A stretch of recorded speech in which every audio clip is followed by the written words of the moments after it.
Good evening. My name is Mark Shabin, KK4FOF, NARFL President for 2016. Welcome to the March meeting. Meeting logistics. Please silence your communication devices. The exits are through here, the middle, and the rear of the building. Coffee, water, and fire extinguishers in the kitchen. Restrooms are in the hallway.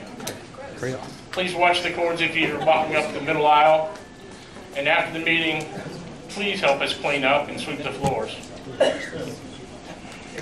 Yes? I won't. Okay. First of all, I'd like to recognize Anna Marie Marin, KM4 AUP. She helped me design the new website, so I hope you like the new look and feel. We've kind of updated it. Hopefully it's a little bit easier to read.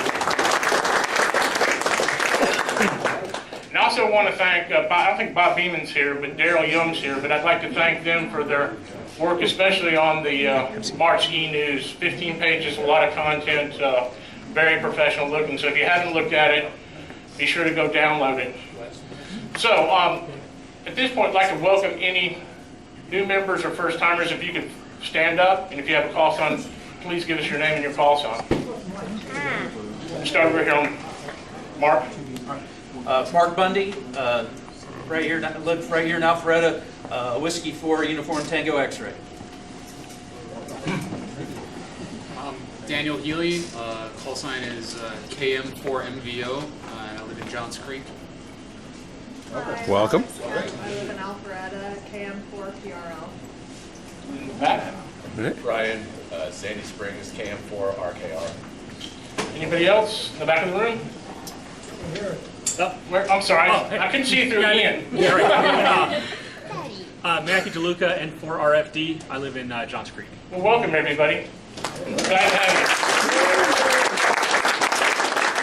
So at this point, let's go through roll call. I know maybe Daryl can announce Lori, who had some minor surgery today. Go ahead, Daryl. It's Lori, K4UBI, Daryl, K4RGK, K4BB, Neil, N4SA. I'm Steve, KS4KJ. Mobile. Jim, KD1I. John, KM4TRC. John, N4IHB. Russ, W3WL. Steve, KS4FOW. Gary, AK4NA. Just a pinch Garrett, W6, GB. Jared, KK4USI. Stewart, AK4EX. Doc, W1DOC. Mike, K4LJG. Bill, K4YJJ. Fred, KK4JYO. Grant, KK4PCR. Mike, N4AEP. Shane, KF4TJY. Zig, AM4MP. Jeff, N1KDO. Wayne, KE4WYU. John, K4WIP. Tim, K4RA. Pat, N4ZAX. John, K4SQC. Chuck, AE4CW. Scott, KM4JXE. Steven, KW4HQ. I'm Person. Ian, KM4IK, and my son Spencer. I'm Person. Aaron, KK4LOV. Charles, KM4AUS. Ana Maria, KM4AUP. Alex. Lee, AF4IA. Jim, N4SEC. Mike, AD4MC. Bill, K4WSW. John, N4TOL. Roger, N7BU. Walter, W0RON. Jim, W4JDS. Bill, W4OO. Matthew, N4RFD. John, KM4NSN. Tim, WK4U. Greg, visitor. Marco. Odette Formister. Catherine AC4YL. Melanie AG4YL. David Noko. John, KC4JBJ. Chris, W4CCH. K3MIC. Tony, K4NW. And I'm Fred, N4CLA. We get Get this right here. Okay, getting there. Bob, KI4SBL. Kathy, KI4SBK. Warren, 84Z. Rick, K4RAB. KJ4IXJ, Joe. Steve, KC4YBO. Alan, N4QXH. Best for last. Last row. Got everybody? Welcome. Fred, if you can kill the lights. As many of you know, NARFL separates the club meetings from the business meetings, and we've done that for as long as I can remember. The executive team meets the Tuesday after our regular scheduled meetings. Currently, we're meeting at Arbor Terrace, which is on Crabapple and Rucker Road. Bylaws mandate the board every year reviews a budget and prepares a budget for the following fiscal year. This year we did review the 2015 actual budget, started that process at the end of December, and prepared a proposed budget. And the good news is it was essentially break even. We also took a look at the budget and actually forecasted it out till 2020. And here's some observations that we found. First, our costs are increasing. Field day, permits, food, and rental. And in the past, we've been grandfathered in on our rentals and things like that, but that's changing because there's a new group with City of Roswell. Of course, our utilities are escalating every year. And our infrastructure costs, repeaters, rental, insurance, tags on trailers, and things like that are increasing. The other thing is membership has remained level for the last 2 years. Actually, the membership level of the club has remained level for the last 2 years. I actually, as membership chairman last year, started tracking that. We've hovered around 330 members plus 5 or 10 for the last 14 months. And our dues have been level for the last 10 years. One of the other things that we saw was a need for preparing for contingencies. Those could be if our repeater takes a lightning strike, there's a theft, just other things that may come up. As we looked at the budget for 2016 out to 20, one of the things that became very apparent was that by the time we reached 2020, at the current level of membership and our current budget forecast, that our cash on hand was going to decrease to an unacceptable level. So, another thing that we looked at is the area club dues. So here's a list of area clubs: ARC, Alfred, GARS, Georgia Tech, Kentahuchi, Sarah, SEDX. And we took a look at what the youth membership fees were, the individual, and if they had a family. And the family kind of varies between clubs. For instance, ARC, the $28 is for a member, a family of 4. But if you look at it, the average cost for youth membership is $9, and the average cost for an individual membership is $26.29 based on those clubs. So, good news is that the budget, we did pass a budget. It's going to enable us to continue our mission at the current level and be able to serve members of the club and the community. It accounts for a modest increase in our costs of doing business, assumes current membership renewal and attrition, and it provides for contingencies and ability to provide for future services. The other thing that the board voted on was to realign our annual dues and streamline those. So as of June the 1st, the regular membership is going to be $30, which is going to include your full NARFL member. It's going to include your family, which is a spouse or children under 18 that are at the same residence. And it's going to be a rolling annual renew. So if you joined, like I did in January, mine would renew January of 2017. We are going to keep the youth free because we think that's the future of amateur radio in our club. And we do have 24 youth members, and hopefully we can continue to grow that. The other area is licensed educators. So none of the other clubs have a membership for a licensed educator, but we felt to encourage educators and the youth that if they are a professional educator and can provide us with some credentials, we will give them a free membership. And then the lifetime membership is going to increase to $600. So that's a full lifetime member of NARFL.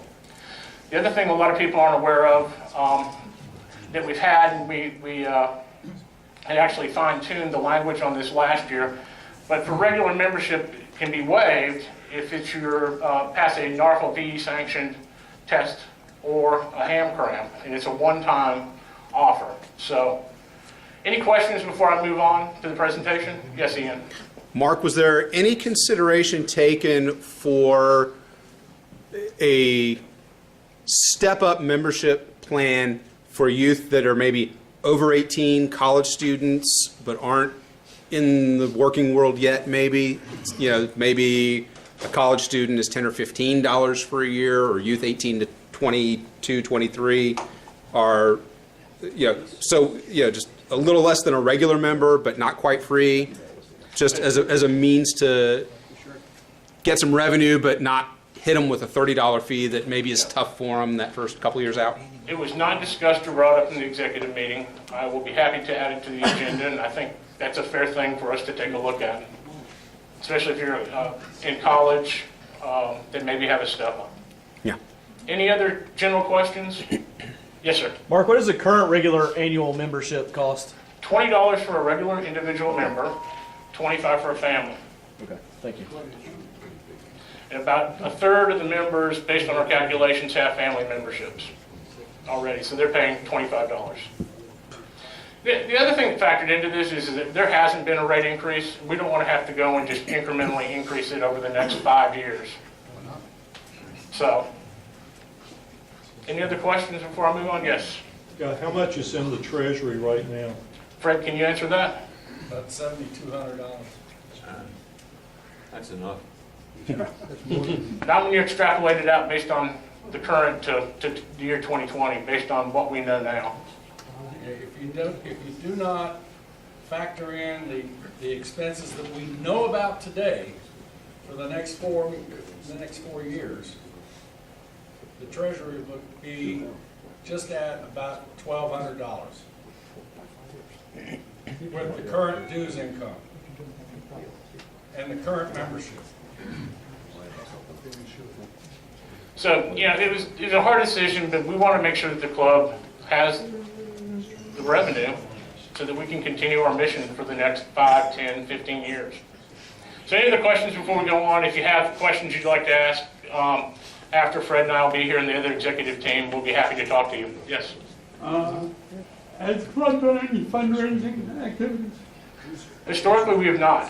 Historically, we've either had some donations or there's been other funding that's come, but we can't count on that to keep the club going. The major funding of the club comes from membership. And that's true, I think, for most of the clubs that we've talked to in the area. And the raffle, which we started last year, which is $40 or $50 a month. And Fred, we're one of the last clubs to raise dues like this anyway. Just about every other club in town has done this over the last couple of years. Any other questions? Because I want to get on with the presentation. We've got a great show tonight. And if you've got questions, we're open. If you want to come to the executive meeting, feel free to email me. It's kkfof@narfl.org. Just let me know that you're coming because we do have limited space. But the executive meetings are always open to club members. So there's no more questions. Pavel, AC4PA, is not here tonight. He's traveling on business. But here's the updated membership. So extras at 125 was a net zero change. Advanced is 12. We added 1. General 71, which was down 3 from last month. Technician is 92, which was plus 2.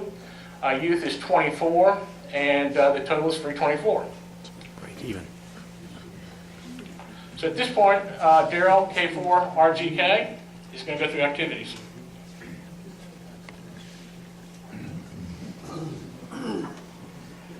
Thank you, Mark, and particularly I want to thank Mark for all the work that he put into that. It was an enormous amount of work, and Fred and John and TOL did a lot of work on the budget, but Mark really did a lot of work. You guys don't get to see it, but he put a lot of work into that. So. Activities are repeater nets, TechNet. I'll say it again this month. It's a favorite of Jim W4QO, who I understand went home today.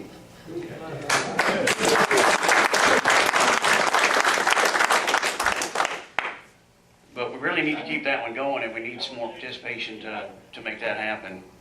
It's pretty weak there last night. YouthNet, again, lot could use some more participation in that from what I'm hearing. VioLNet seems to be doing great. The AriesNet, digital communication is great. Talk to Mike Birmingham or Mike Cohen, 84MC, if you'd like to try some digital communication. I'm doing that with them on the AriesNet sometimes, and that's really fun.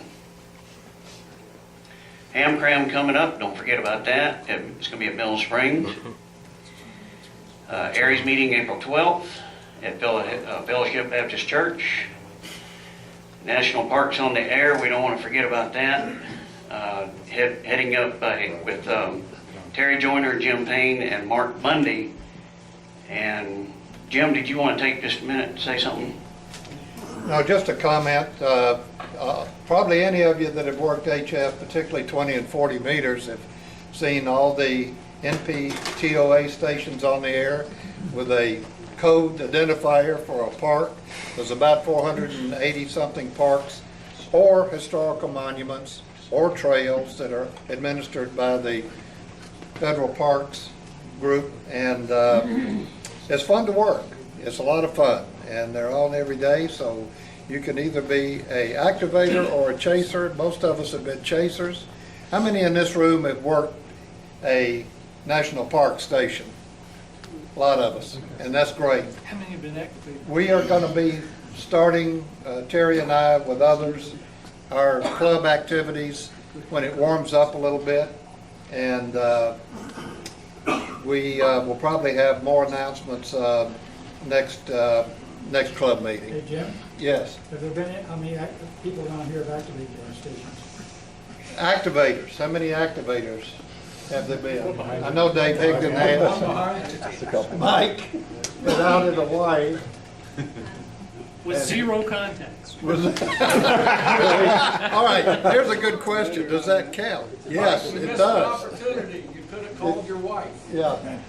But anyway, we'll have a lot more information, but in the meantime, get on the air, work these guys, it's a lot of fun, and they're having fun out in the field with their portable rigs, so try to work and we'll have a more organized information next meeting. Thank you.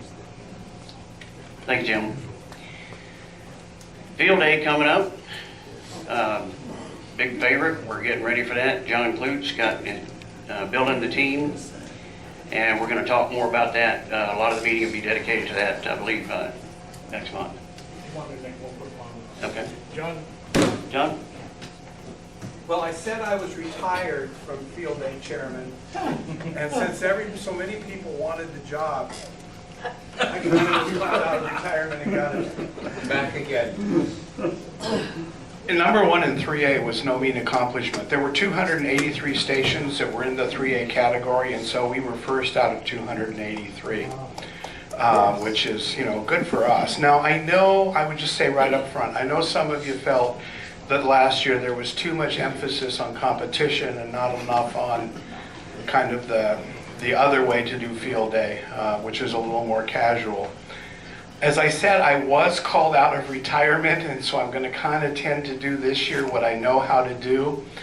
If anyone else would like the job, I am more than happy to relinquish it. And the field day chair has a lot to do with how a field day is conducted. So if anyone else would like the job and would like to do it a different way, the president here is waiting for your phone call.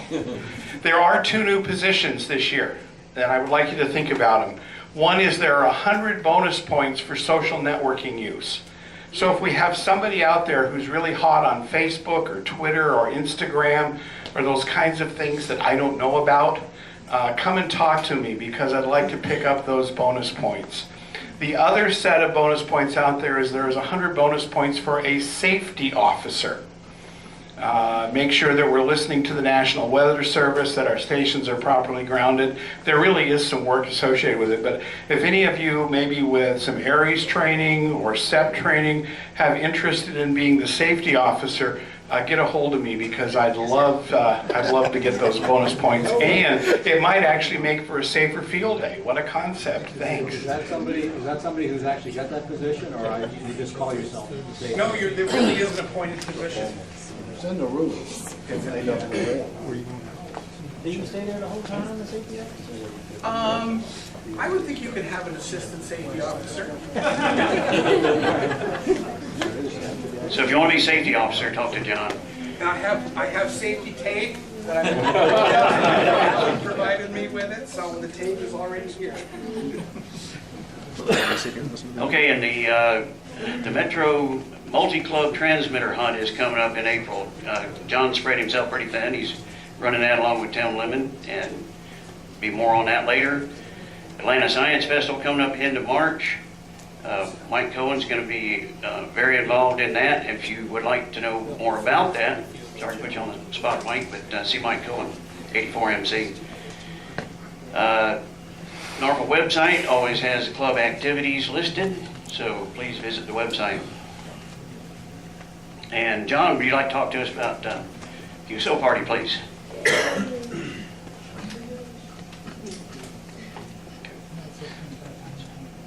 Thank you. 25 days of Georgia QSO Party. Does everybody know about the Georgia QSO Party? Yes. Yes. Who's going to do it? All right. If you operate any HF at all, or if you haven't done it before, this is a great time to get your feet wet, make a lot of contacts. People want to hear Georgia stations, so they will call you if you throw out a CQ. The club always has a concerted effort to gather as many points as we can to compete for the club award, but also we like to get everybody involved. So we're really just trying to promote HF activity in the club, and it's a lot of fun to do this. So we make a serious effort, if you will, but it's a serious effort at having fun. So we don't care if you make 5 contacts or 5,000. We want your score and we want you to turn it in. We'll always give out awards for achievements, and we have a rookie class. So, if you're new and you don't think you can make 5,000 contacts, I don't think anybody does, but if you make a dozen, you could make some noise in the rookie class and be well recognized and appreciated.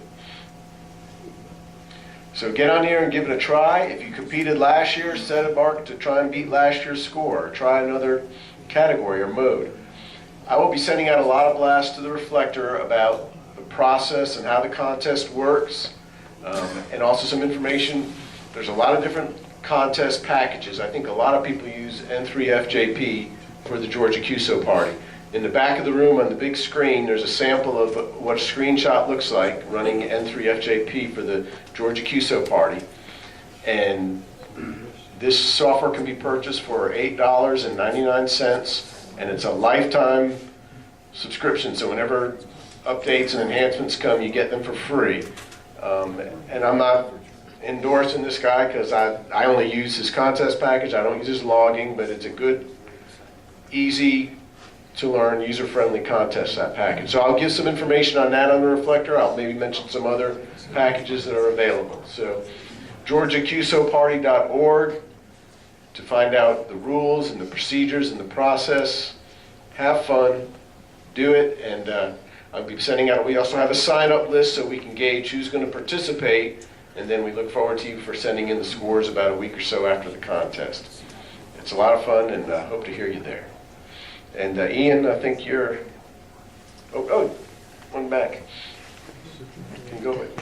And could be awards for everybody who participates, so, oops. There we go. All right. To Chuck's amazing relief, I'm not Chuck Callage.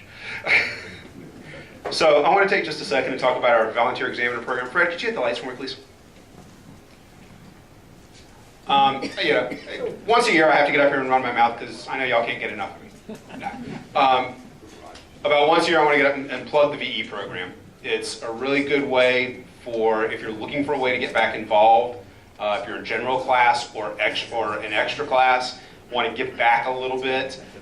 We have a great core group of examiners that show up one Saturday a month. We give tests the second Saturday of every month right in this building. In fact, a couple of folks here took tests with us last weekend. Raise your hand if you took a test and upgraded with us last weekend. Good experience for you? Had a good time? Passed your tests, right? All right, so got a couple of completely unsolicited and random, but seriously. How much did you pay him? Huh? How much did you pay him?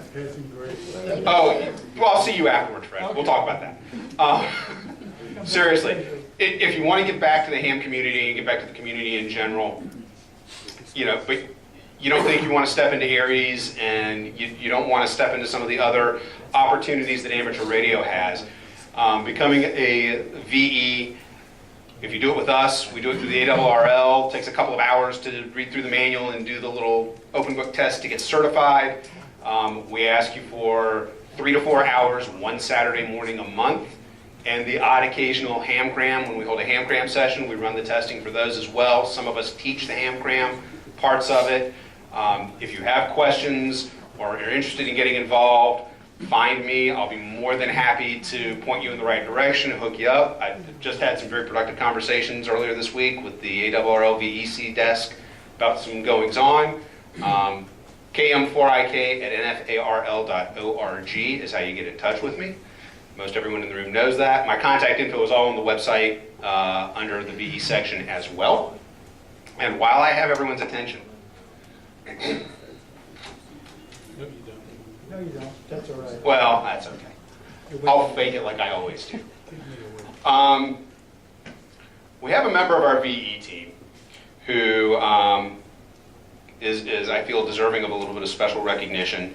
He's one of our stalwarts, shows up just about every month, just like clockwork, to help give tests, has done it for years and years and years. At least as long as I've been involved in our VE program, which goes back about 8 years. And we're losing him because he retires in a couple of days and is going to Illinois. And Lee Juckett, come up here, please.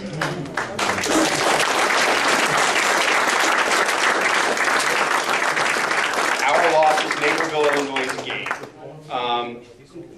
For all you've done for us for the last several years, we're sad to see you go, but wish you well in retirement and good luck in your new home up in Illinois, Lee. Thank you for all your service.